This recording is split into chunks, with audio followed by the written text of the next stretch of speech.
Рекассаның жарты жылдық табысын көру үшін сіздер өздеріңіз қай ОФД-ға касса тіркедіңіздер, соның сайтына кіресіздер. Мен қазір ОФД Транстелекомнан жарты жылдық табыстың выпискасын қалай аламыз, соны көрсетемін. Ол үшін сіздер ОФД 1 KZ сайтына кіресіздер. Вход по ЭЦП деген таңдайсыздар да ЭЦП арқылы кіріп, ЭЦП-ларыңызды таңдап алып, паролін жазып кіресіздер.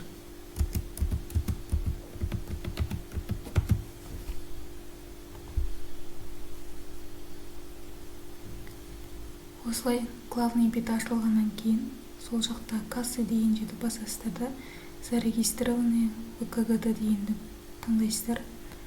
Оң жақтағы смотреть дегенді басып, жоғарыда тұрған сформировать отчет дегенді басасыздар. Сіздерге қай уақыттың отчеты керек, соны таңдайсыздар. Мысалы, сіз каждый айға қанша, кассада қанша соғын керек болса, сіздер за месяц деп қай айдыке керек, соның барлығын бөлек-бөлек қарап алуларыңызға болады. Және жылын таңдайсыздар. Ал егер сіздер бірінші немесе екінші жарты жылдық болса, полугодие деген таңдайсыздар. Бізде екінші полугодие. Және 2024 жылға.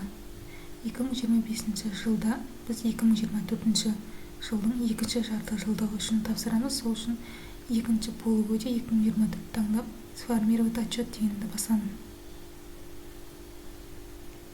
Төменге қарай түскен кезде осылай бізге отчетты шығарып берді.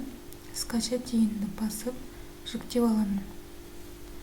Осылай сіздерге отчеттарыңыз кассада қанша айналым болды, соны қарап аласыздар. Движение денег деген жерде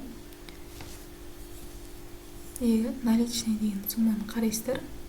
Сізде қанша болып тұр, соны отчетта табыс ретінде көрсететін боласыздар. Барлығы түсінікті деген ойдамын.